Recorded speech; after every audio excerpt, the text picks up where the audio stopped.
The rain tapped against my apartment window like impatient fingers, each droplet racing down the glass in jagged patterns. I stared at my phone screen, the blue light illuminating my face in the darkened room. My heart hammered against my ribs as I typed those two simple words. We're done. My finger hovered over the send button. 3 months of secret meetings, whispered promises, and a growing sense of suffocation had led to this moment. I closed my eyes, inhaled deeply, the scent of the chamomile tea I'd made to calm my nerves filling my nostrils, and pressed send.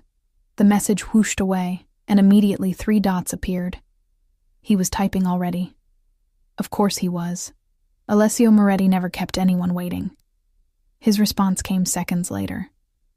You don't decide that. 4 words. No emotion. No question mark. Just a statement of fact, as if he were commenting on the weather or stating his coffee preference. I felt a chill crawl up my spine despite the warmth of my oversized sweater. My hands trembled as I set the phone face down on my coffee table, as if that small act of defiance could somehow shield me from what I knew was coming. I'd met Alessio 3 months ago at Bellini's, the upscale Italian restaurant where I worked as a hostess. It was a rainy Tuesday evening, much like tonight, when he walked in surrounded by 3 men in dark suits. Even before I knew who he was, something about him commanded attention. He moved with purpose, his tailored charcoal suit accentuating broad shoulders, his presence immediately altering the energy of the room. The restaurant manager had practically sprinted across the dining room to greet him personally, leaving me standing awkwardly with menus in hand.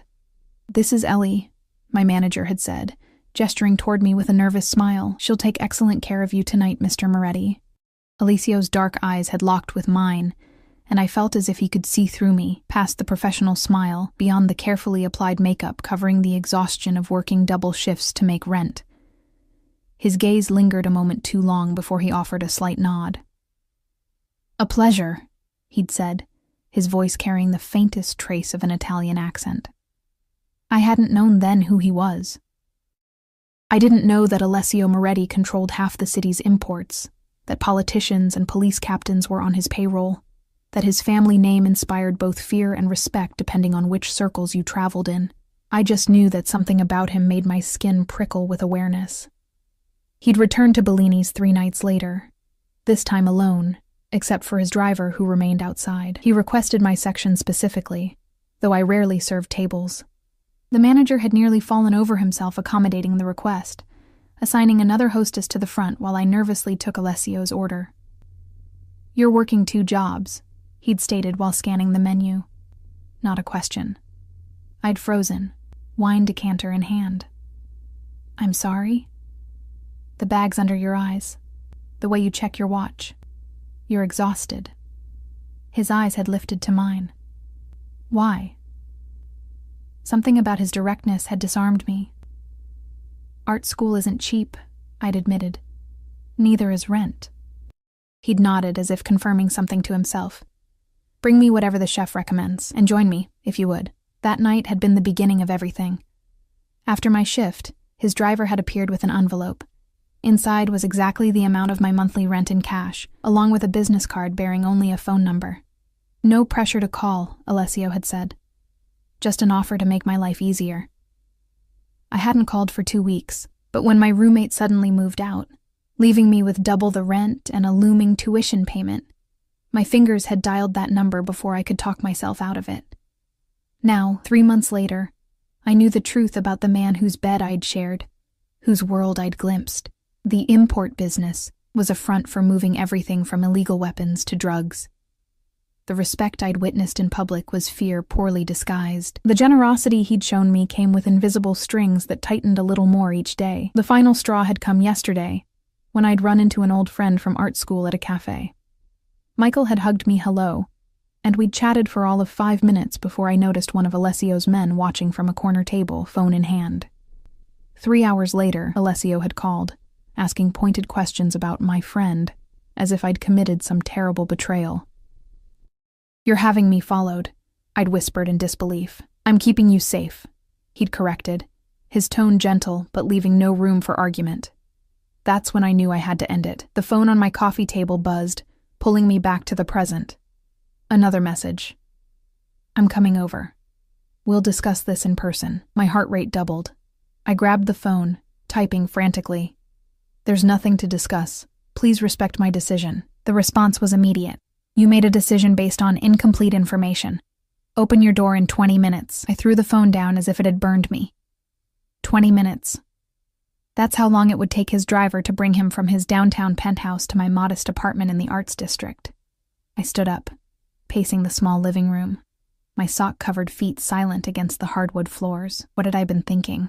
You don't just break up with Alessio Moretti via text. You don't just break up with him at all. I caught my reflection in the hallway mirror.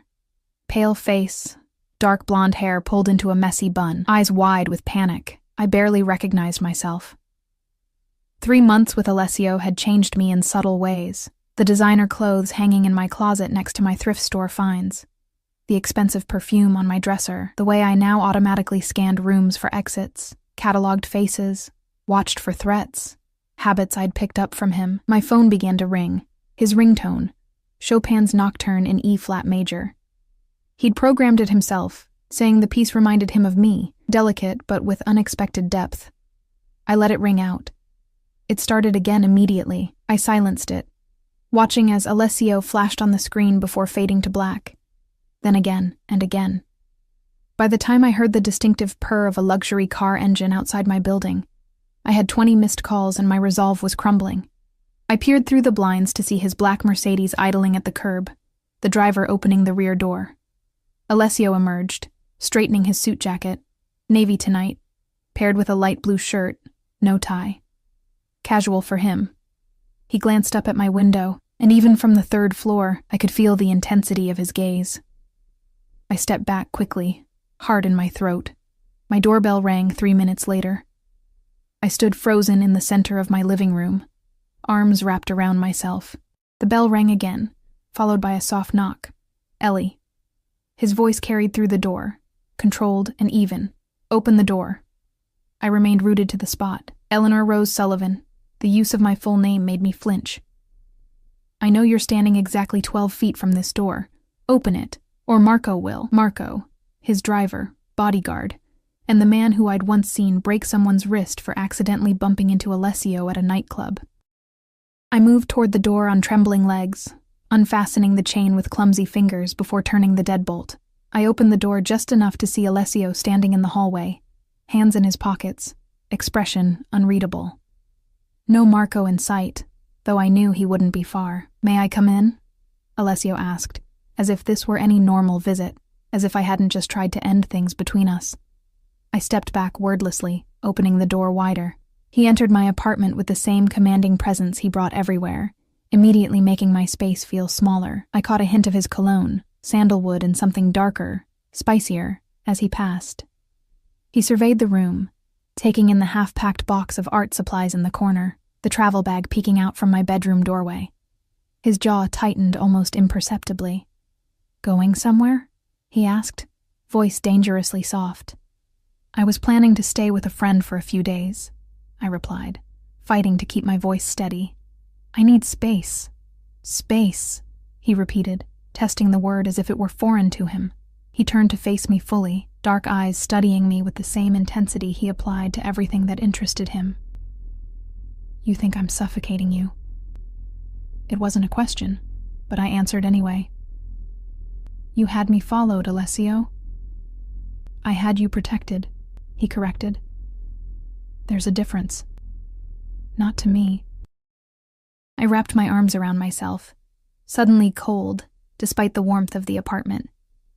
Normal relationships don't work that way. A small smile curved his lips, though it didn't reach his eyes. When have I ever given you the impression that what we have is normal, Tesoro? He took a step toward me, and it took everything in me not to back away. I needed to stand my ground, to be strong. Just this once. You don't own me, I said quietly, looking directly into his eyes. Something darkened in his expression, a flash of something possessive and primal before his features smoothed once more. No, he asked, reaching out to tuck a stray lock of hair behind my ear. His fingers lingered against my cheek. Then why does it feel like you've carved out a place inside me that belongs only to you? Why does the thought of you walking away feel like someone is cutting out a vital organ? His words hit me like a physical blow. This was the danger of Alessio Moretti. Not his power or his connections, but the moments of raw vulnerability that made me forget who he was and what he was capable of. I can't do this, I whispered, stepping back from his touch. I can't be watching over my shoulder, wondering if your men are following me, if my friends are being investigated. I can't live like that. You think leaving changes anything? He asked, his voice gentle despite the steel underneath. You think I'll simply let you walk away? That I'll forget you exist? He closed the distance between us again, his hand coming up to cradle my face. You became mine the moment you called that number, Eleanor. Perhaps even before that, I felt tears welling in my eyes. Please don't do this. Do what? Fight for what's mine? His thumb brushed across my lower lip. You knew who I was, what I am. You came to me with open eyes. I didn't know everything, I countered, my voice barely audible. No, he agreed, something like regret flashing across his features. Not everything. The silence between us stretched, filled only by the sound of rain against the windows and my own uneven breathing. Alessio's hand dropped from my face, but his eyes never left mine. Dark, intense, searching for something I wasn't sure I wanted him to find. Sit down, he said finally, gesturing to my small couch. Please, he added, the word sounding foreign on his lips. I hesitated, then perched on the edge of the sofa, hands clasped tightly in my lap to hide their trembling. Alessio didn't sit beside me as I expected. Instead, he moved to the window, looking out at the rain-slicked street below, his back to me. The streetlight caught his profile, highlighting the sharp angle of his jaw, the slight tension in his shoulders beneath his perfectly tailored jacket. Do you know what happened today? He asked, still facing the window. Before I received your message? I shook my head before realizing he couldn't see me. No, I said quietly. The Donovan family tried to move into the East Harbor. He spoke conversationally, as if discussing a minor business inconvenience rather than what I knew was a territorial challenge from a rival organization. 3 of my men were hospitalized. 1 might not make it. A chill ran through me. This was the reality of his world. Violence hovering just beneath the surface of his carefully controlled exterior. A world I'd glimpsed, but never fully comprehended. I'm sorry, I said. Because what else could I say? But what does that have to do with us? With following me? He turned then, his expression grave. Everything is connected, Eleanor. The moment people realized you were important to me, you became a target, a weakness they could exploit. I never asked to be part of this, I whispered, and yet, here we are. He crossed the room in 3 long strides, sinking down beside me on the couch. His proximity sent electricity skittering across my skin despite my determination to remain unmoved. When I saw you with that man today. His name is Michael, I interrupted. He's an old friend from art school, nothing more. That isn't the point. Alessio's voice remained calm, but I caught the dangerous undercurrent. The point is that anyone close to you becomes a potential threat. To you, to me, to everything I've built. So I'm supposed to have no friends, no life outside of you? The words came out sharper than I intended. Months of growing frustration finally finding release. That's not protection, Alessio. That's a prison. Something flashed in his eyes, hurt, perhaps, before hardening into resolve. You think I enjoy this? Knowing that my enemies would not hesitate to hurt you to get to me? He ran a hand through his dark hair, a rare gesture of agitation. When my father was in charge, he kept my mother locked away in our estate outside the city. She couldn't leave without an armed escort. Couldn't even go shopping without planning it a week in advance. His jaw tightened. I swore I would never do that to someone I... He stopped abruptly. To someone he what? Loved? Cared for? Owned? The unfinished sentence hung between us like a tangible thing. I've given you as much freedom as I can, he continued after a moment. But there are limits to what's safe. I felt something inside me crack at his words. I'd been so focused on the surveillance, on the feeling of being watched and controlled, that I hadn't considered his perspective. But even understanding his reasoning didn't change the fundamental problem. I can't live like this, I said again. softer this time, always wondering if I'm being followed, if my every move is being reported back to you. It's not healthy, Alessio, and you think walking away solves the problem? He leaned closer, his scent enveloping me, expensive cologne and something uniquely him. You think the Donovans wouldn't use you against me even if we're no longer together? As long as I care about you, Eleanor, you're at risk. The implication stunned me into silence. Unless he stopped caring altogether, I would never truly be free. The realization settled over me like a heavy blanket, suffocating and inescapable. Alessio must have read the thought on my face because his expression softened marginally. He reached for my hand, his warm fingers enveloping mine. I didn't come here to frighten you, Tesoro. I came because what we have is worth fighting for, worth protecting. Even if it means controlling every aspect of my life, I asked, pulling my hand away.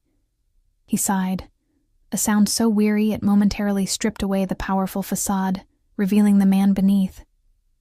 I've made mistakes in how I've handled this. I should have been more transparent about the security measures. It was as close to an admission of wrongdoing as I'd ever heard from him. Alessio Moretti didn't apologize. He fixed problems, eliminated obstacles, moved forward with unwavering certainty. Yet here he was, offering something that almost resembled remorse. I don't know what to do, I admitted, my voice small. I feel like I'm drowning, Alessio. His eyes searched mine.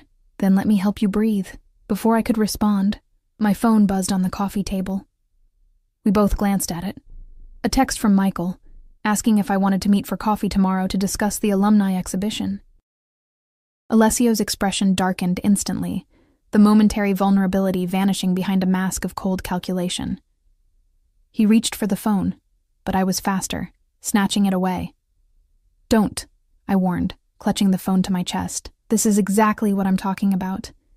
You can't control who I talk to, who I see. This isn't about control, he said, his voice deceptively quiet. It's about information. What do you really know about your friend Michael? When did you last see him before today? I frowned. What does that matter? He's been in Paris for a graduate program. He just got back last week. And he immediately sought you out. Alessio stood, pacing the small confines of my living room like a caged predator. Did it not strike you as odd that after months away, he happened to be at the same cafe, at the exact moment you were there? A cold sensation spread through my chest. What are you saying? I'm saying that coincidences make me suspicious. He stopped pacing, fixing me with an intense stare, especially when they involve someone I care about. 2 days after we learn the Donovans are making moves against us. Michael isn't... I trailed off, the absurdity of the accusation warring with the seed of doubt Alessio had planted. Michael had seemed genuinely surprised to see me, hadn't he? But he had asked a lot of questions about my life, my new apartment, whether I was seeing anyone. You don't know that, Alessio said softly, but I intend to find out. No. I stood, facing him directly. You are not investigating my friends. That's exactly why I said we're done, Alessio. This needs to stop. He moved toward me with predatory grace, backing me against the wall without ever touching me. Nothing stops until I know you're safe, he said, his voice low and intense. Nothing. The heat of his body so close to mine sent conflicting signals through my system. Danger and desire, fear and familiarity. This close, I could see the tiny scar at his temple. The result of a childhood accident he'd told me about on one of our rare, quiet evenings together. I could see the flecks of amber in his dark eyes, the slight stubble darkening his jaw. Details that humanized the monster everyone else saw. Why me? I whispered, the question that had haunted me from the beginning finally escaping. Out of everyone you could have chosen. Why me? Something vulnerable flickered across his face. Because you looked at me and saw a man, not a reputation.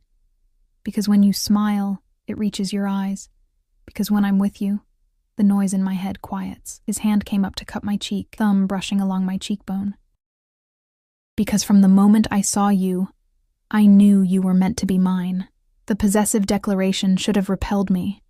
Instead, It sent a traitorous warmth spiraling through me. 3 months of his attention, his protection, his intensity, had rewired something fundamental in me. "I need to know something," I said, fighting to maintain clarity despite his proximity. "The security, the surveillance. Would it ever stop? If we stayed together, would you ever trust me enough to let me live normally?" He was quiet for a long moment, his eyes never leaving mine. "The world I live in doesn't allow for normal, Eleanor.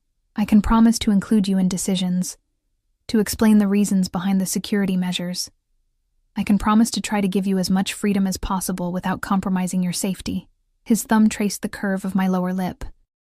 "But I will never promise not to protect what's mine. I would burn this city to the ground before I let anyone hurt you." The terrifying part was that I believed him. Alessio Moretti didn't make idle threats or empty promises. "I need time," I said finally, stepping away from his touch. "Space to think, to decide if us, is something I can live with." His jaw tightened, but he nodded once. "How much time?" "I don't know," I admitted. "A few days, maybe a week."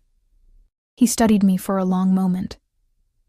"3 days," he countered, as if negotiating a business deal. "Stay in your apartment where my men can watch the building. Don't contact this Michael or anyone else you're not absolutely certain about." He held up a hand when I started to protest. "Those are my conditions, Eleanor. 3 days of safety in exchange for space." I wanted to refuse, to tell him he had no right to set conditions on my freedom. But the mention of Michael had planted a seed of doubt I couldn't entirely dismiss. What if Alessio was right? What if someone was using my friends to get to me? To get to him? "Fine," I agreed reluctantly. 3 days. No contact with anyone suspicious, but your men stay outside the building, not in the hallway, not watching through windows. A slight smile curved his lips. "You've gotten better at negotiating." "I've had to," I replied, holding his gaze. He inclined his head in acknowledgement. 3 days. I'll have groceries delivered tomorrow. Anything you need." He reached into his pocket and pulled out a sleek black phone. "Take this. It connects directly to me and Marco. Use it if anything feels wrong, anything at all." I hesitated, then took the phone, setting it on the side table. "I won't need it. Humor me." His expression was deadly serious. Please, that word again, please, so rarely used by a man accustomed to giving orders and having them obeyed without question. He moved toward the door, then paused, turning back to face me. In 3 strides he was before me again, one hand sliding into my hair, tilting my face up to his. 3 days, he murmured, his breath warm against my lips, and then "You're mine again." Before I could respond, his mouth claimed mine in a kiss that was equal parts possession and plea, branding me with the heat of his desire, the intensity of his need. I told myself to resist, to pull away, to maintain the distance I'd been so desperate to create. Instead, my hands clutched at his shoulders, my body arching into his as if it had a will of its own. When he finally broke the kiss, we were both breathing hard. He rested his forehead against mine for a brief moment. "Remember this," he whispered. "Remember how it feels when we're together. Remember that no one else will ever make you feel this way."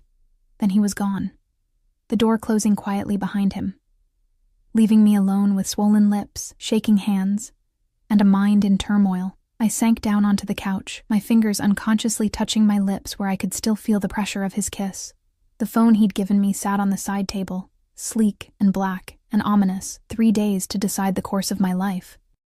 3 days to determine whether I could accept Alessio's world with all its darkness and danger, or whether I had the strength to walk away from the most intense connection I'd ever experienced. My own phone buzzed again. Another text from Michael. I stared at it, Alessio's suspicions echoing in my mind. Was it really just coincidence that Michael had reappeared in my life now? I set the phone down without reading the message, suddenly unsure of everything and everyone. Outside, the rain continued to fall, mirroring the turmoil inside me. I curled into the corner of the couch, wrapping my arms around myself, feeling the phantom pressure of Alessio's hands, the lingering scent of his cologne, the echo of his words. 3 days to choose between freedom and captivity, though I was no longer certain which was which. Sleep eluded me that night. I tossed and turned, my sheets twisting around my legs like restraints, my mind replaying Alessio's words, his touch, his warnings. By dawn, I'd resigned myself to wakefulness, padding to the kitchen to make strong coffee as pale morning light filtered through the blinds. The apartment felt different somehow, smaller, less secure. I found myself checking the locks twice, peering through the blinds to the street below where a dark sedan sat parked across the way. One of Alessio's men, no doubt, keeping watch as promised. The sight should have angered me, should have reinforced my decision to end things. Instead, I felt a conflicted tangle of emotions. Resentment at the surveillance, yes, but also a treacherous sense of security knowing someone was watching over me. I carried my coffee to the small desk in the corner of my living room, where my half-finished paintings were stacked against the wall. Art had always been my escape, my way of processing emotions too complex for words. I set down my mug and picked up the most recent canvas, a cityscape at dusk, buildings silhouetted against a sky of deep blues and purples, windows glowing like distant stars. I'd started it 2 weeks ago, after a night spent on the balcony of Alessio's penthouse, watching the city lights flicker on as darkness fell. My phone buzzed from the coffee table. My regular phone, not the sleek black one Alessio had left. Another message from Michael, the third since last night. I hesitated, then crossed the room to look at it. Ellie, everything okay? Let me know if we're still on for coffee today. Need to talk about something important. Something important. The words sent an inexplicable chill through me. Alessio's suspicions whispered at the back of my mind, unwelcome but persistent. Was it possible? Could Michael somehow be connected to Alessio's enemies? It seemed absurd. Michael was an artist, passionate about installation art and multimedia experiences, not the type to get involved with organized crime. We'd spent countless hours in studios together, shared cheap wine and cheaper takeout, complained about professors, and critiqued each other's work. He'd never shown any interest in my personal life beyond casual friendship. Until yesterday. Until he'd asked pointed questions about where I was living now, whether I was seeing anyone, how I could suddenly afford tuition without working 2 jobs. I set the phone down without responding, unease coiling in my stomach. Turning back to my painting, I tried to lose myself in the work, but my hands wouldn't cooperate. Every brushstroke felt wrong, every color choice questionable. After an hour of frustration, I set the palette down and walked away. The delivery Alessio promised arrived mid-morning, enough groceries to last a week, not just 3 days. Fresh fruits, vegetables, imported pasta, expensive wine, specialty coffee. The kind of provisions he kept in his own kitchen. Along with the food came a small package wrapped in cream-colored paper. Inside was a leather-bound sketchbook, its pages thick and textured, and a set of charcoal pencils I'd admired in an art supply store window weeks ago. Casually mentioned, but never purchased. A note accompanied the gift, handwritten in his precise, elegant script. For when the paint doesn't cooperate. How did he know? Had I mentioned my occasional creative blocks? Or was this another example of his uncanny ability to read me, to anticipate my needs before I fully recognized them myself? I ran my fingers over the creamy pages of the sketchbook, torn between gratitude and resentment. Every gift from Alessio came with invisible strings, every gesture of care a subtle reminder of his control. Yet I couldn't deny the thoughtfulness behind this particular offering. Not an expensive trinket to display his wealth, but something personal, something that spoke to who I was, beyond my relationship with him. My phone buzzed again. Michael. Ellie, please respond. It's important we talk today. The urgency in his message sent another ripple of unease through me. I picked up the black phone Alessio had left, weighing it in my hand. One call and Alessio's men would investigate Michael, would determine whether the threat was real or imagined. One call and I would be yielding to Alessio's world once more, accepting his protection and all that came with it. Instead, I set both phones down and reached for the new sketchbook. If I couldn't paint, perhaps I could draw. Perhaps I could find clarity in the smooth glide of charcoal across paper. Hours passed as I lost myself in the rhythm of creation, the apartment growing dim around me as afternoon faded into evening. I'd filled nearly a dozen pages with shadowy cityscapes, abstract patterns, and, most telling, dark eyes that stared out from the paper with an intensity that was unmistakably Alessio's. A sharp knock at my door jolted me from my creative trance. I froze, charcoal suspended above the page. It couldn't be Alessio. He would have called first, would have given me the 3 days he'd promised. One of his men, perhaps, with an update or additional provisions. Another knock, more insistent this time. "Ellie? It's Michael. I know you're in there. Your neighbor said you haven't left all day." My heart stuttered. Michael. Here, at my apartment. How did he even know where I lived? I'd moved since we'd last been in regular contact, and I hadn't mentioned my new address during our brief cafe encounter. "Ellie, please. It's important. I'm worried about you." I rose slowly, setting the sketchbook aside, instinctively wiping my charcoal-stained fingers on a cloth. My gaze darted to the black phone on the coffee table. Should I call Alessio? Was I overreacting? "Eleanor." Michael's voice had dropped, becoming oddly formal. "Open the door. We need to talk about Alessio Moretti." Ice flooded my veins. There it was. Confirmation that this wasn't just a friendly visit, wasn't just about an alumni exhibition. Michael knew about Alessio, knew about us. I moved silently to the door, pressing my eye to the peephole. Michael stood in the hallway, hands in the pockets of his worn leather jacket, his usual disheveled artist appearance unchanged. But something in his posture seemed different, more alert, more purposeful than the laid-back friend I remembered. "I know you're there, Ellie," he called, softer now. "I'm trying to help you. You have no idea what kind of man he is, what he's capable of." But I did know. That was the problem. I knew exactly what Alessio was capable of, both the darkness and the unexpected moments of tenderness. I knew the violence that simmered beneath his controlled exterior, the ruthlessness with which he protected what was his. What I didn't know was who Michael really was, or why he was suddenly so concerned about my relationship. I reached for the black phone with trembling fingers, pressing the only number programmed into it. It connected instantly. "Eleanor." Alessio's voice, alert despite the late hour. "What's wrong?"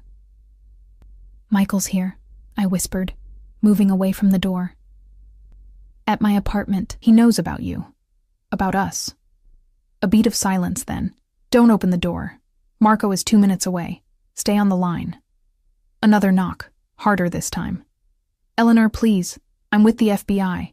We've been building a case against Moretti for months. You could be in danger." FBI. The claim hit me like a physical blow. I pressed the phone closer to my ear. "Alessio. He says he's FBI. He's lying." Alessio's voice was cold, controlled. "The FBI has no active investigation into my legitimate businesses. This is the Donovans, Eleanor, using your friend to get to you, to get to me." "How can you be sure?" I asked, my voice barely audible. "Because I own half the FBI field office in this city," he replied matter-of-factly. "If there were an investigation, I would know." The casual admission of corruption should have horrified me. Instead, it merely confirmed what I'd already suspected about the extent of Alessio's influence. "Eleanor, listen to me." Michael's voice again, urgent through the door. "Whatever he's told you, it's not the whole truth. He's dangerous. People who cross him disappear." I knew that too. Had seen glimpses of the ruthlessness behind Alessio's carefully maintained facade. Had heard whispered conversations cut short when I entered rooms. Seen the deference tinged with fear in the eyes of those who worked for him. "Marco is pulling up now," Alessio said in my ear. "Stay away from the door, Tesoro."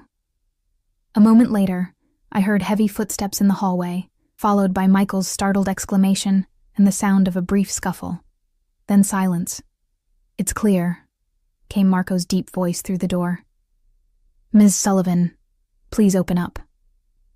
I hesitated, then moved to unlock the door, keeping the phone pressed to my ear. "Alessio?" "It's safe," he confirmed. "Let Marco bring you to me." I opened the door to find Marco standing alone in the hallway, his imposing frame blocking my view of whatever had happened to Michael. The bodyguard's expression was impassive, as always, but I noticed a fresh scrape across his knuckles. "Where is he?" I asked, my voice shaking. "Being taken care of," Marco replied, his tone revealing nothing. "Mr. Moretti wants you brought to the penthouse immediately." The penthouse. Alessio's fortress in the sky, with its bullet-resistant windows, private elevator, and security system that would put most government buildings to shame. Once there, I would be completely in his world, under his protection, and his control.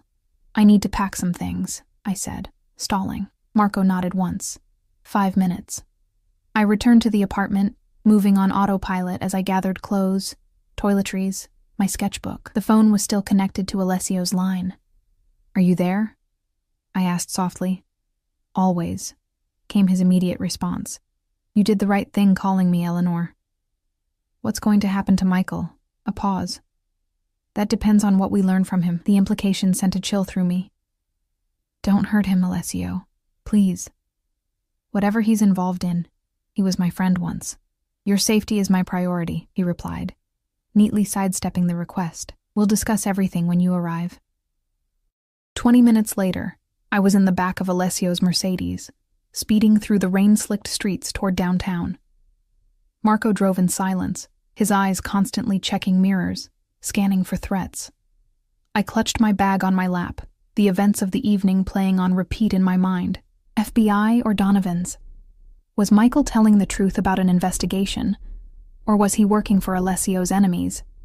And if he was FBI, what did that mean for Alessio?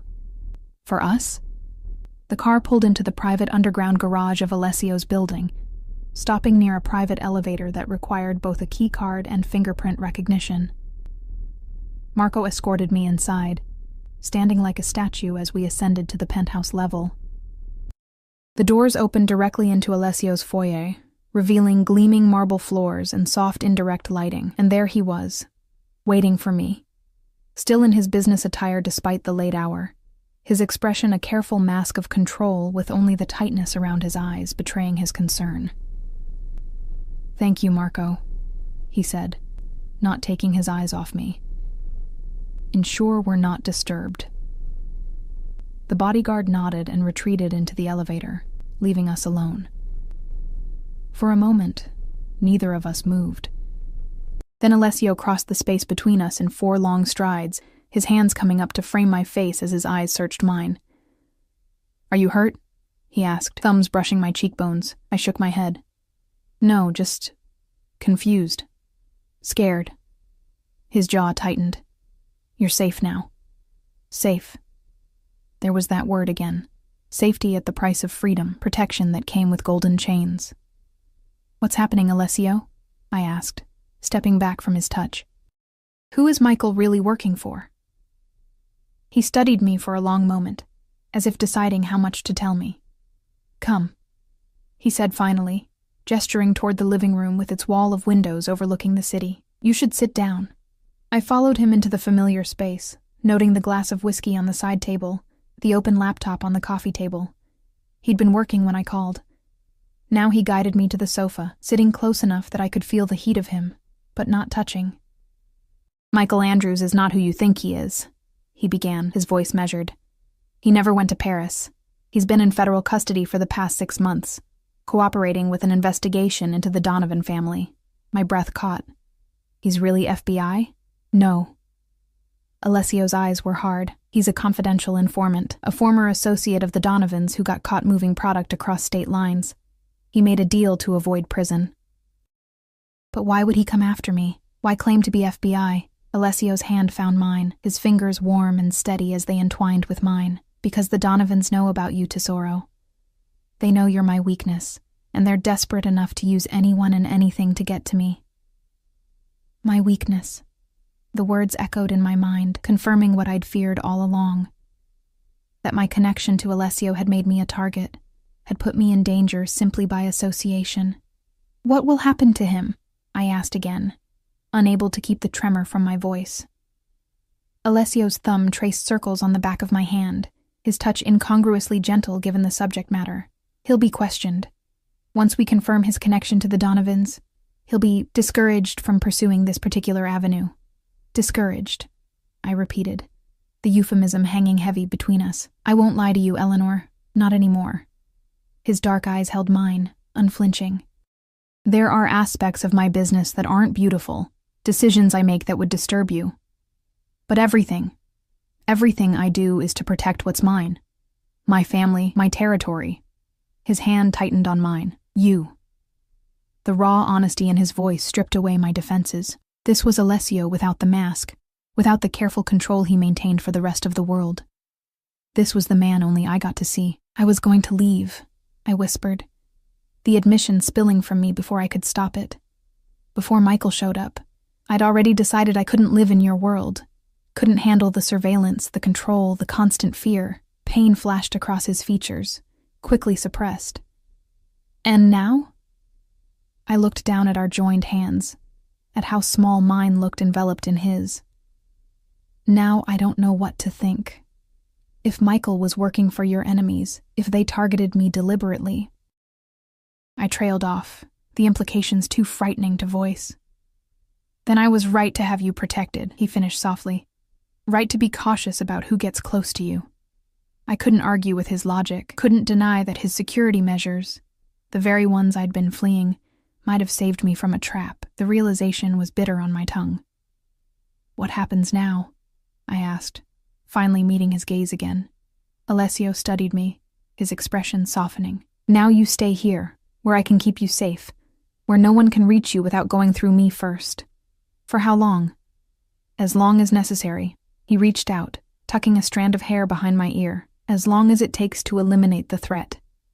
Eliminate. Another euphemism for violence I didn't want to contemplate. And then what? I pressed. Do I go back to my apartment, back to being followed and watched? Back to wondering if every friend, every acquaintance might have ulterior motives for talking to me? A muscle ticked in his jaw. What would you have me do, Eleanor? Pretend there's no danger? Pretend that loving me doesn't come with consequences? Loving me. He'd never used that word before. It hung in the air between us, changing everything and nothing at the same time.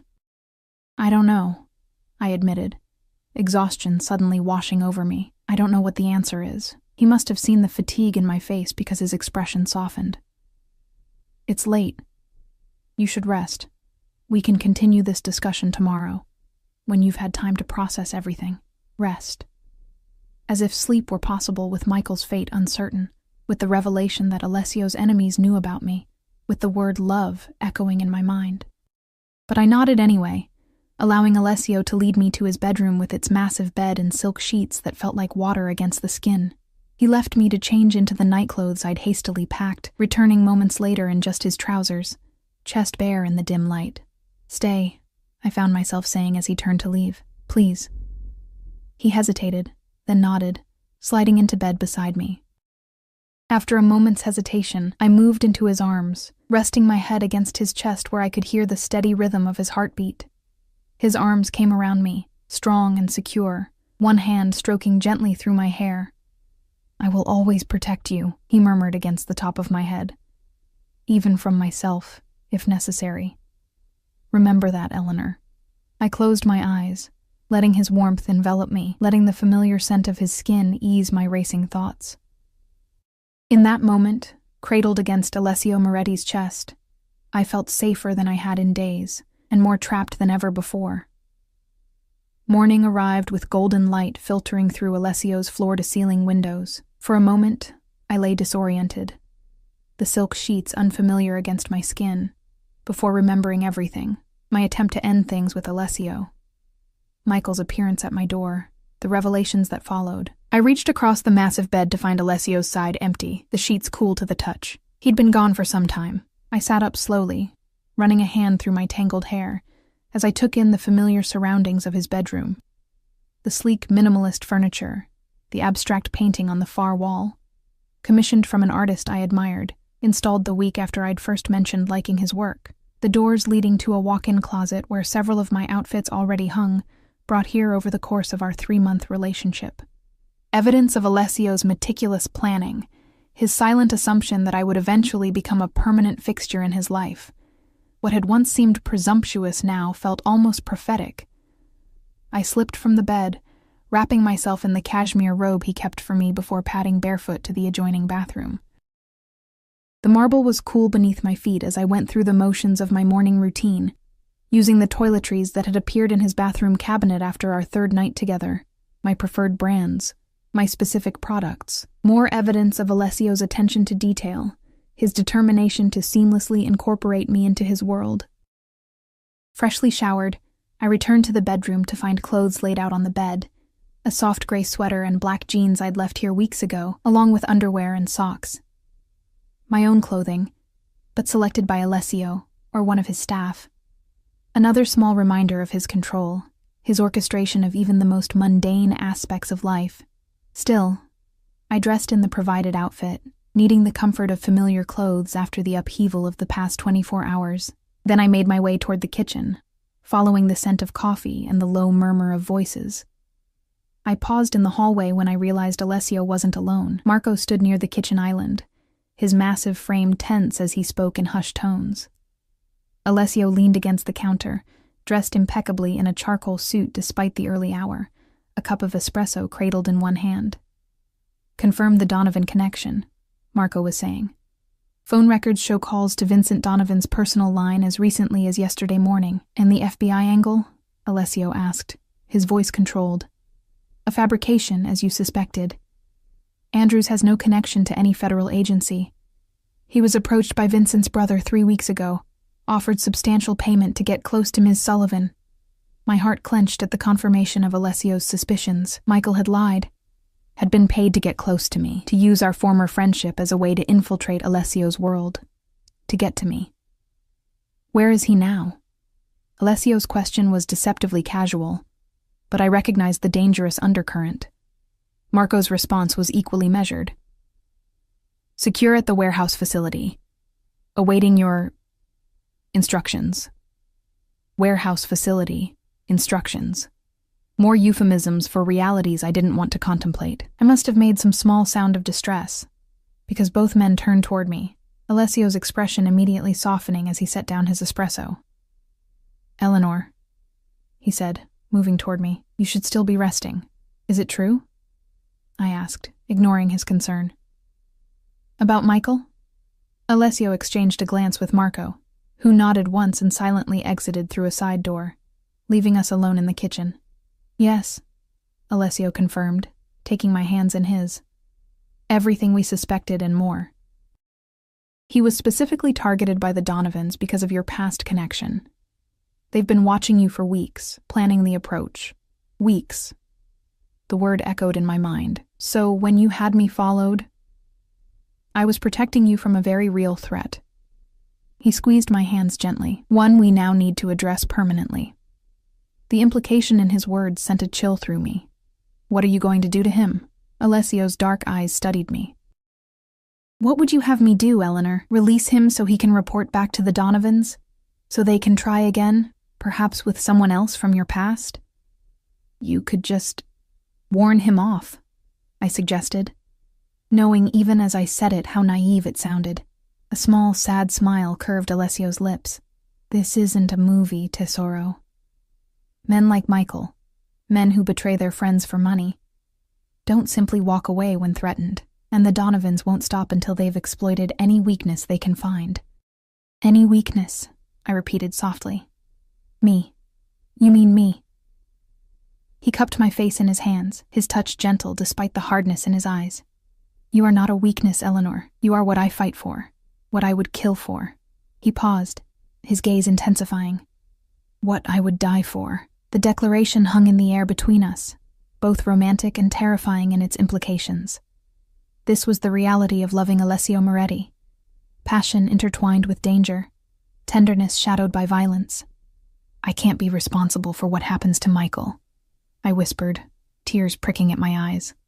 "I can't have that on my conscience." Alessio studied me for a long moment, his thumb brushing away a tear that had escaped down my cheek. "What if there was another way? A solution that neutralizes the threat without the outcome you fear?" Hope flickered within me. "What kind of solution?" "Information is power, Eleanor. The Donovans used your friend to get to you, but we can turn that connection back on them." His voice was calm, reasonable. "Michael knows who contacted him, what they planned, what information they wanted. With the right persuasion, he can become our asset instead of theirs." "You mean torture him until he agrees to spy for you instead?" I translated, pulling away from his touch. Alessio's expression hardened. I mean, offer him a choice between a painful death at the hands of the Donovans when they discover his failure, or a lucrative arrangement with me that keeps him breathing and financially secure. Put that way, it sounded almost merciful, almost. And if he refuses, then I will honor your wish not to have his blood on your hands, Alessio replied carefully. He will be released far from the city with enough resources to disappear. What happens to him after that will be his choice, not mine. It was more than I had expected, this concession. A small victory in a battle I wasn't sure I wanted to fight anymore. Thank you, I said quietly. Alessio inclined his head in acknowledgement, then guided me to one of the high stools at the kitchen island. You should eat something. I had the chef prepare breakfast before he left. Of course he had. Alessio's private chef came each morning to prepare breakfast and lunch, leaving dinner preparations that needed only minimal attention from Alessio himself. Another aspect of his meticulously ordered life. I sat numbly as he placed a plate of fruit, yogurt, and freshly baked pastries before me, along with a steaming cup of coffee made exactly as I preferred it. The domesticity of the moment was surreal given the conversation we'd just had, the decisions being made about Michael's fate while we shared breakfast like any normal couple. What happens now? I asked, picking at a raspberry without appetite. Alessio leaned against the counter across from me, his own coffee in hand. Now we finish what the Donovans started. We send a message that cannot be misinterpreted. His tone was matter-of-fact, as if discussing a business strategy rather than what I suspected was planned violence. What kind of message? His eyes met mine, unflinching. The kind that ensures no one ever thinks to use you against me again. A chill ran through me at his words, at the cold calculation behind them. This was the side of Alessio I'd glimpsed but never fully confronted. The ruthless strategist, the man who had built and maintained his empire through fear, as much as loyalty. Will it ever end? I asked softly. The threats, the enemies, the constant vigilance? Or is this just life with you? Something vulnerable flickered across his features. I won't lie to you, Eleanor. The world I live in doesn't allow for true peace. There will always be threats to address, territories to defend, enemies to neutralize. He set his coffee down and moved around the island to stand beside me, turning my stool to face him. But I can promise you this, every decision I make, every move I orchestrate, is aimed at building a legacy that will eventually allow for a different kind of life, a safer life. Eventually, I repeated, the word hollow with its uncertain timeline. Yes. His hands came to rest on my shoulders, warm and steady. In the meantime, I can offer you protection, resources, a life of comfort and privilege few will ever know. His fingers traced along my jawline. And love, Eleanor. I can offer you that too, though I know it comes tangled with complications you never asked for. Love. There was that word again, spoken plainly now in the morning light. Not a slip in the heat of emotion, but a deliberate declaration. Is that enough? He asked, a rare uncertainty in his voice. Am I enough, despite everything else?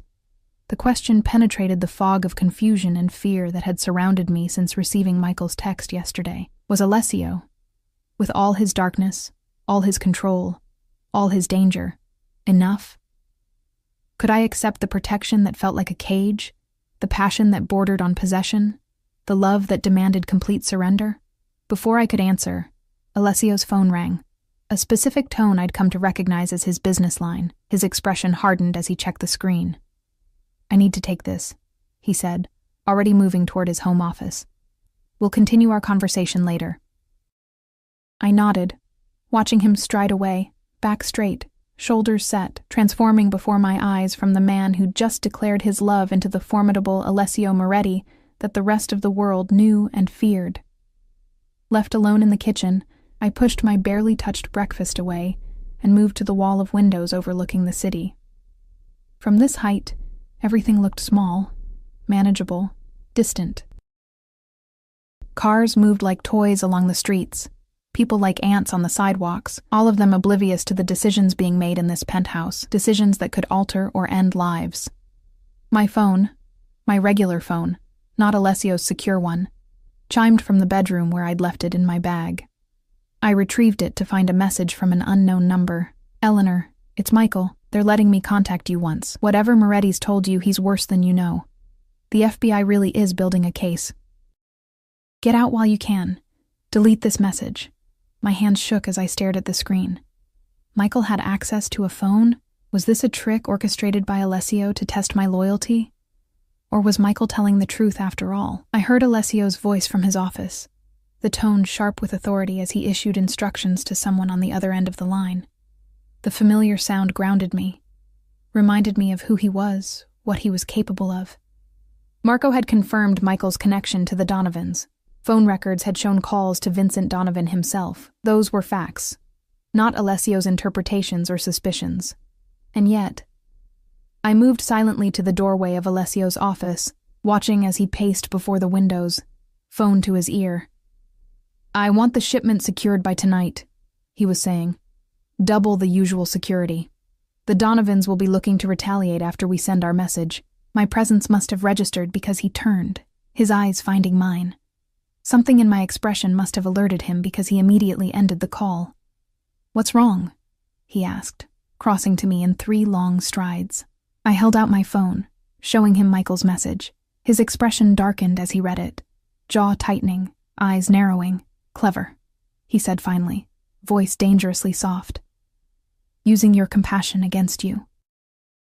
Your tendency to see the best in people, even when they've betrayed you. Is he wrong? I asked, needing to hear Alessio's answer. About the FBI building a case? Alessio's dark eyes studied me, calculating, assessing. No, he said finally. He's not entirely wrong about that. The admission stunned me. I said there was no active investigation into my legitimate businesses. He corrected. That was true. What I didn't mention was the ongoing attempt to build a RICO case against several organizations in the city, including mine. His expression remained unreadable. It's a cyclical process, Eleanor. Every few years, an ambitious prosecutor or agent tries to make a name for themselves by targeting families like mine. They rarely succeed. Because you own half the FBI field office, I quoted his words from yesterday back to him. A small, cold smile curved his lips. Among other reasons. I shook my head, trying to process this new information. So Michael could be working with the FBI? No. Alessio's voice was firm. That part is a lie.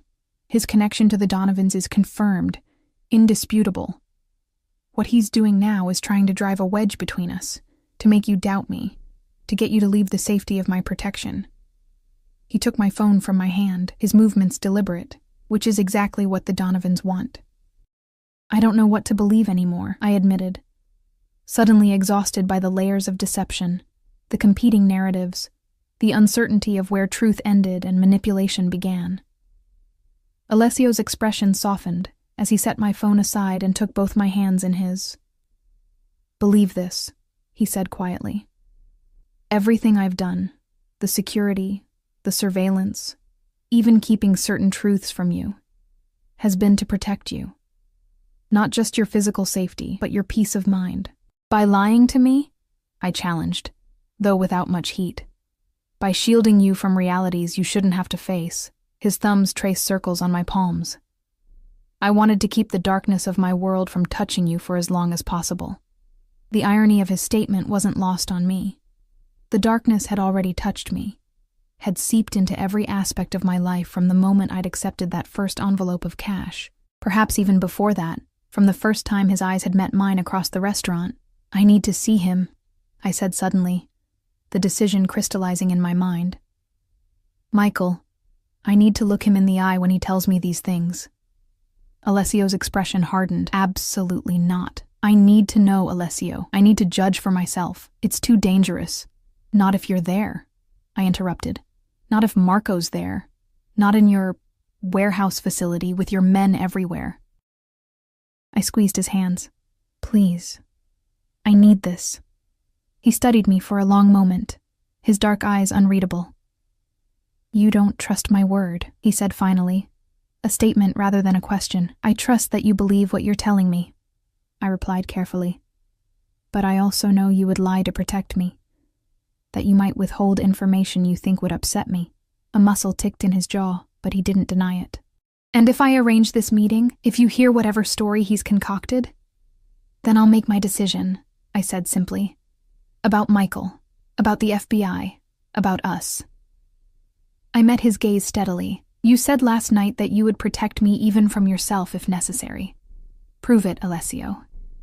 Give me the truth, all of it, and let me decide what I can live with. Something like respect flickered in his eyes, followed by resignation. Very well, he said finally. I'll arrange it for this afternoon. But you will follow my instructions exactly. No deviations, no impulsive decisions. My men will be present at all times. Agreed, I said, relief flooding through me at this small victory. Alessio's hand came up to cup my cheek, his touch gentle despite the intensity in his eyes. You should know, Tesoro, that regardless of what you hear today, regardless of what decision you make about us, you will remain under my protection. That is non-negotiable. The declaration should have felt like a threat. Instead, it washed over me with the certainty of a vow, a promise more binding than any wedding oath. Whether I chose to stay with Alessio or walk away, I would never truly be free of his presence in my life, his watchful eye, his protective shadow. The realization should have terrified me. Perhaps it did, on some level. But mixed with the fear was something else. A sense of security I'd never known before. A certainty that no matter what happened, I would never face the world's dangers alone again.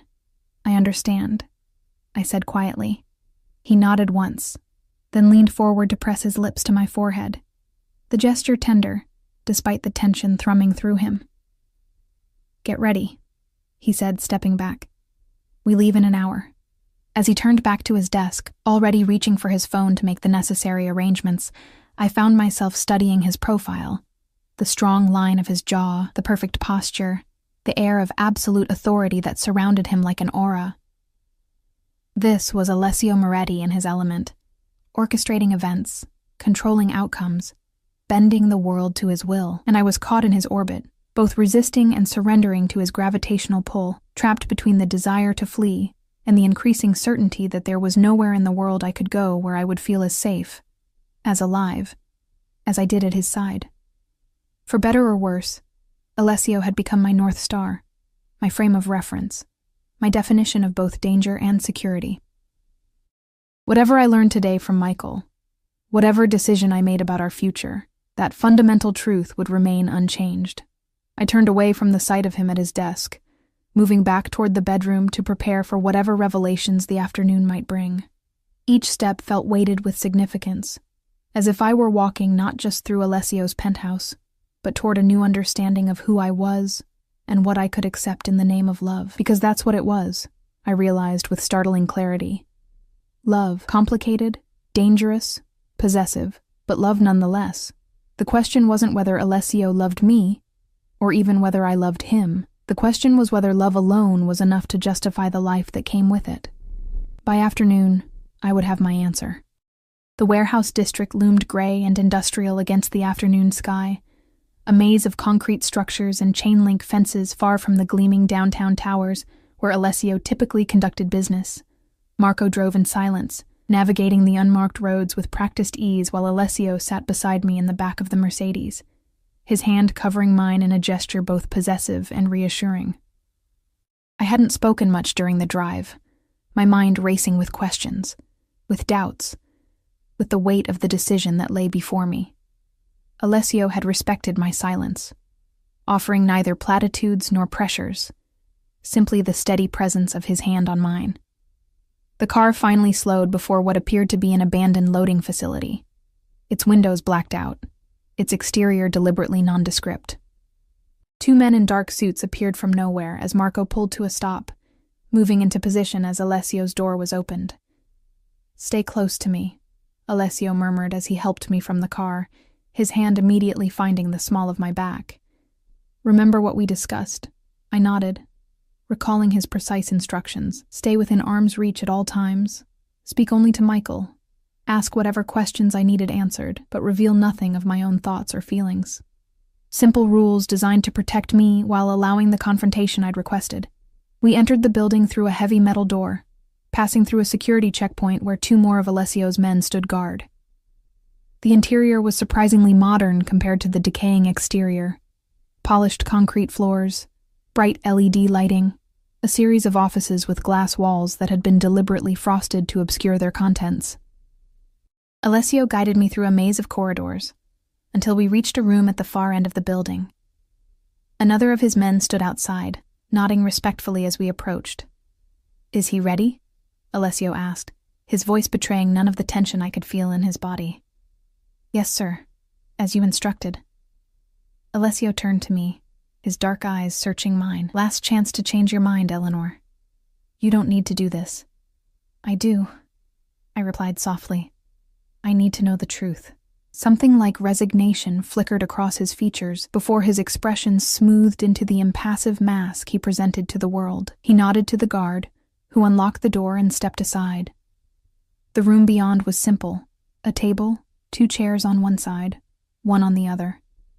And there, seated alone, was Michael. He looked haggard, a day's growth of beard darkening his jaw, dark circles shadowing his eyes. But he was unharmed, at least as far as I could tell, wearing the same clothes he'd had on yesterday when he'd appeared at my door. His eyes widened when he saw me, relief washing over his features. "Ellie," he breathed. "Thank God. Are you okay?" I felt Alessio stiffen beside me at the familiar address, at the genuine concern in Michael's voice. But he remained silent, allowing me to take the lead as promised. "I'm fine," I said, moving to sit in one of the chairs across from Michael. Alessio followed, taking the seat beside me, his posture deceptively relaxed, though I could sense the coiled tension beneath his calm exterior. "Has he hurt you?" Michael asked, eyes darting nervously to Alessio before returning to me. "Threatened you?" "No," I answered truthfully. "But I need to know who you're really working for, Michael. The truth." He leaned forward, hands flat on the table between us. "I told you yesterday. I'm with the FBI. We've been building a case against Moretti and his organization for months. Witness testimony, financial records, surveillance." His eyes flicked to Alessio again. "We know what he is, Ellie. What he does." "And what exactly is that?" I asked, keeping my voice steady. "He's not just some businessman with shady connections," Michael said, leaning closer. "He orders hits on rivals, traffics weapons through the port, has half the city officials in his pocket. People who cross him disappear." His voice dropped. "Ask him about Joseph Caldwell, or Diana Russo. Ask him what happened to them when they refused to cooperate." I felt rather than saw Alessio's minute reaction to the names. A barely perceptible tension in his shoulders, a slight narrowing of his eyes. "If you're with the FBI," I said carefully, "why did phone records show calls between you and Vincent Donovan?" Michael's expression faltered momentarily before he recovered. "Part of my cover. I've been working both sides, feeding the Donovans false information while gathering evidence for the Bureau." He leaned forward again, voice urgent. "They're going to move on him soon, Ellie. Major RICO indictments. Anyone associated with him will be implicated. You need to get clear before that happens." I glanced at Alessio, who remained perfectly still, his expression giving nothing away. He'd promised to let me handle this, to allow me to reach my own conclusions. "Why did you really come back from Paris?" I asked, returning my attention to Michael. "And why approach me specifically?" A flicker of something, hesitation, calculation, passed behind his eyes. The investigation reached a critical point. They needed someone who could get close to Moretti's inner circle, someone he wouldn't immediately suspect. His gaze intensified. "When they discovered your connection to him, I volunteered. I couldn't let you stay in danger, Ellie. Not when I could help get you out. It was a good story, delivered with convincing sincerity. If I hadn't seen the evidence Alessio had presented, if I hadn't experienced the methodical way he verified information, I might have believed it." "You never went to Paris, did you?" I asked quietly. Michael blinked, momentarily thrown by the direct question. "What?" "Paris," I repeated.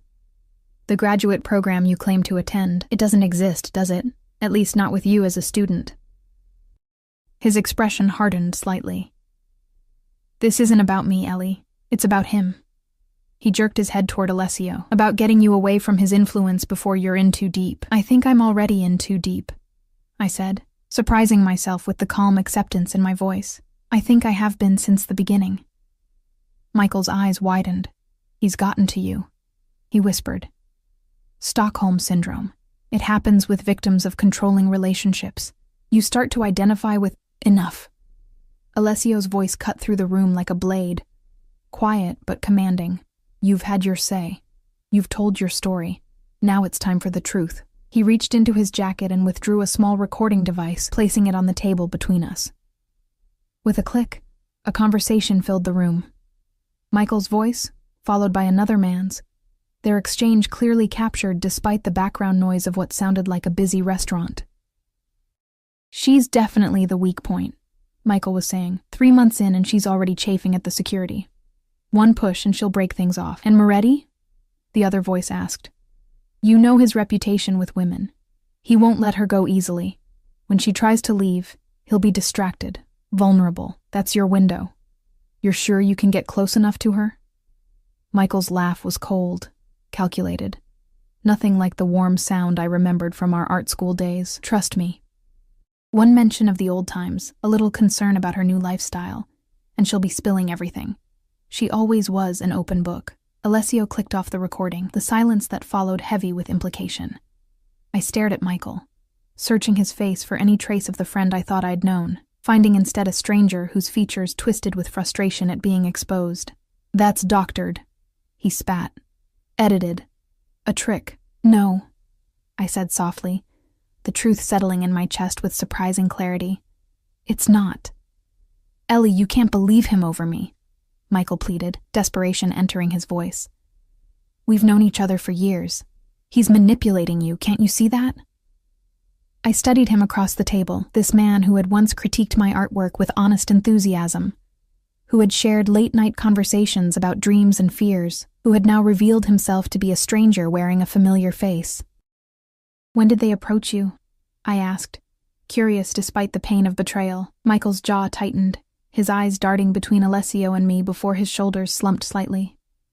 6 months ago, he admitted finally. I owed money.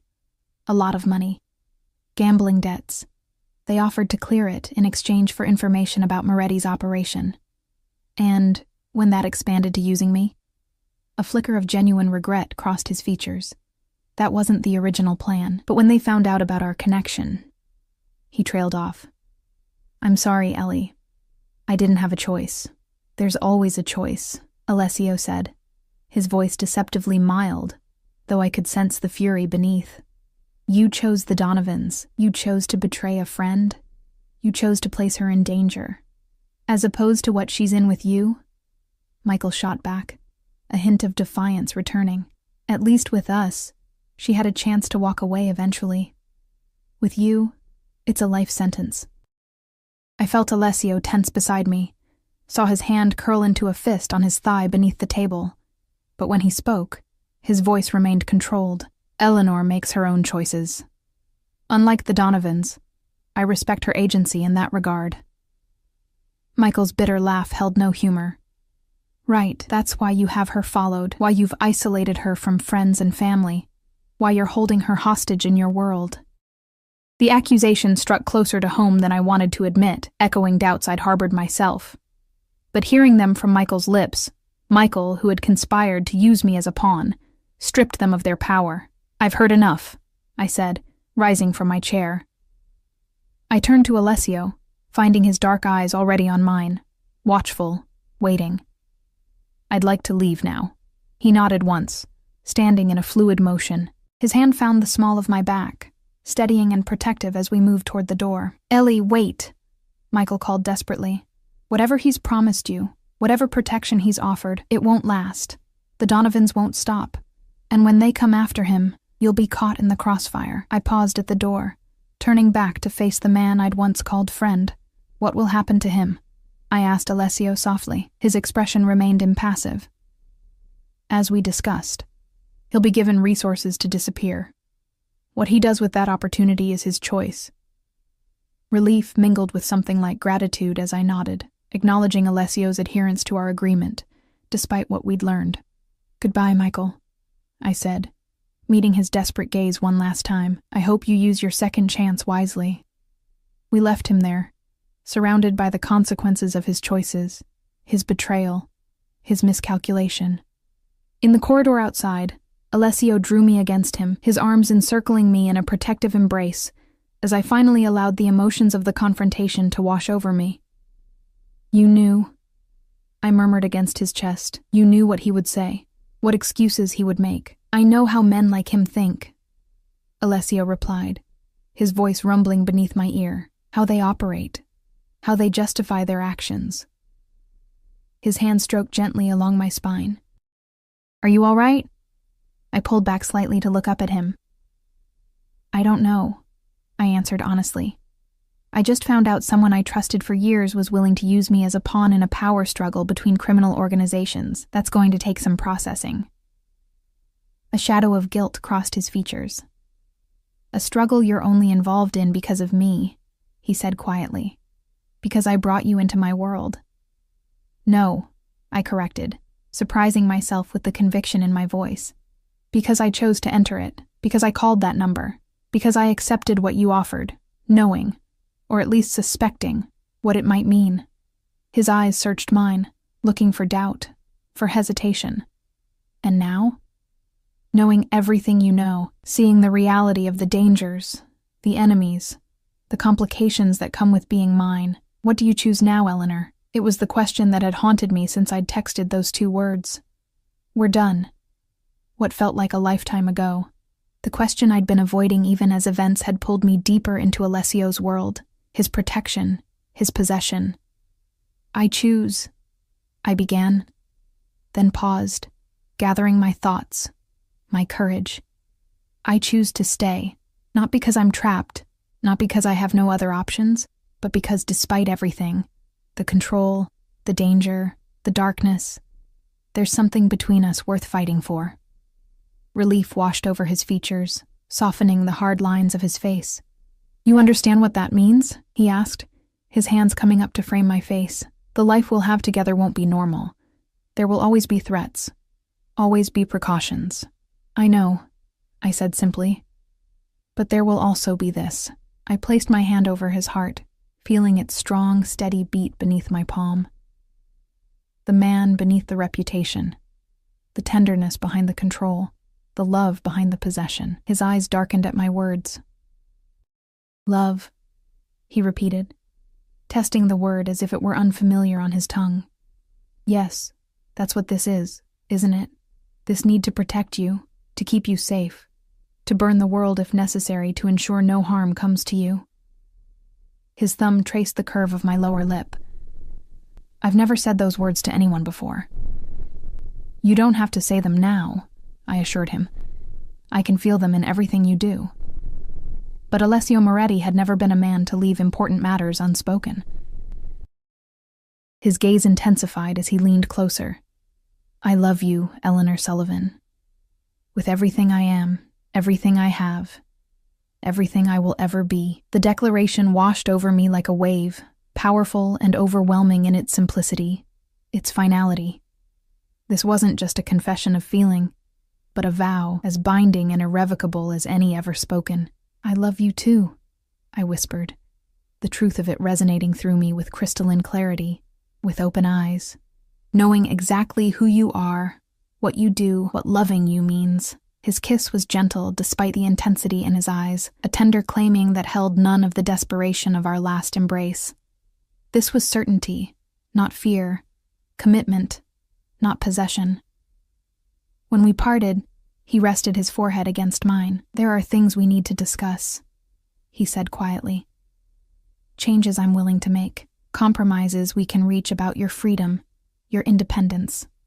Hope flickered within me at his words. "What kind of changes?" "No more surveillance without your knowledge," he began. "Full transparency about security measures. You'll have direct access to the head of my security team, the ability to question or object to any arrangement that makes you uncomfortable." His eyes held mine.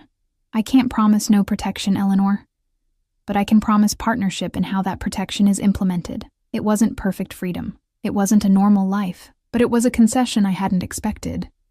a willingness to adapt that spoke volumes about his respect for my autonomy, my concerns.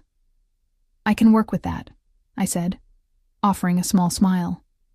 "There's more," he continued, expression serious. "The Donovans need to be dealt with permanently, not just because of their attempt to use you, but because as long as they exist, they'll continue to be a threat." He paused, gauging my reaction. "That means decisive action." Action you may not want to know the details of. I considered his words, the implication behind them. This was the reality of Alessio's world. Enemies eliminated, threats neutralized, power maintained through means I would probably find disturbing if examined too closely. "Will it end the danger? Truly end it?" I asked. "Nothing ends all danger," he answered honestly, "but it will eliminate the most immediate threat. Send a message that will discourage others for some time." I nodded slowly. "Then do what you need to do, but you're right. I don't want the details." He studied me for a long moment, as if memorizing my features, my expression. "And after," he said finally, "perhaps we could take some time away. There's a property I own on the Mediterranean, private, secure, a place to adjust to our new understanding. A honeymoon without the wedding," I suggested, attempting lightness despite the weight of our conversation. Something sparked in his eyes. "For now," he agreed, a hint of a smile curving his lips. "Though I have every intention of making you mine in every way possible, Eleanor. In time." The possessiveness in his tone should have alarmed me.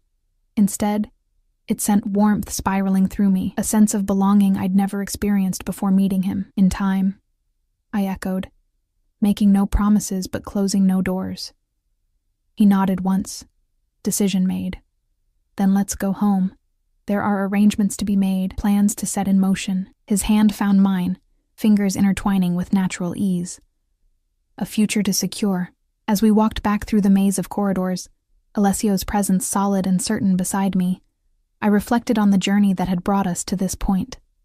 From that first meeting at Bellini's to this moment of clarity in an anonymous warehouse, from uncertainty to commitment, from fear to acceptance. I had texted Alessio Moretti, "We're done," believing I could walk away from the intensity, the danger, the possession his love represented. He had replied, "You don't decide that," certain of his claim on me, on us, on our future together. In the end, we had both been wrong.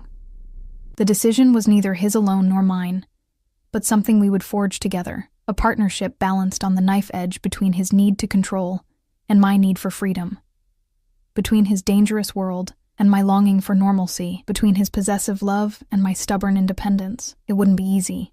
It wouldn't be perfect.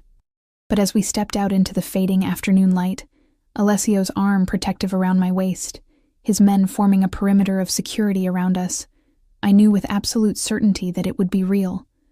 Complicated, dangerous, intense, but real. And for now, for us, that was enough. 3 days ago, I had tried to end something I didn't fully understand. Today, I was choosing to begin something with open eyes, clear mind, and a heart that recognized its home in the most unexpected of places, beside a man the world feared, but whom I had come to love. As Alessio helped me into the waiting car, his touch gentle despite the power in his hands, I caught a glimpse of his expression, possessive. Yes, but also tender, reverent, as if he couldn't quite believe I had chosen him, chosen this life, chosen us. "You're sure?" he asked quietly as the car pulled away. One last chance to change my mind. I reached for his hand, linking my fingers with his in answer. "I'm sure." His smile, rare, genuine, transforming his features from dangerous to devastatingly handsome, was confirmation that whatever challenges lay ahead, whatever compromises would be required, whatever darkness we might face, we would face it together. Not captor and captive, not predator and prey, but partners in a love that defied conventional boundaries, traditional definitions, normal expectations. A love as dangerous and beautiful as the man beside me. A love I had finally, fully, chosen to embrace.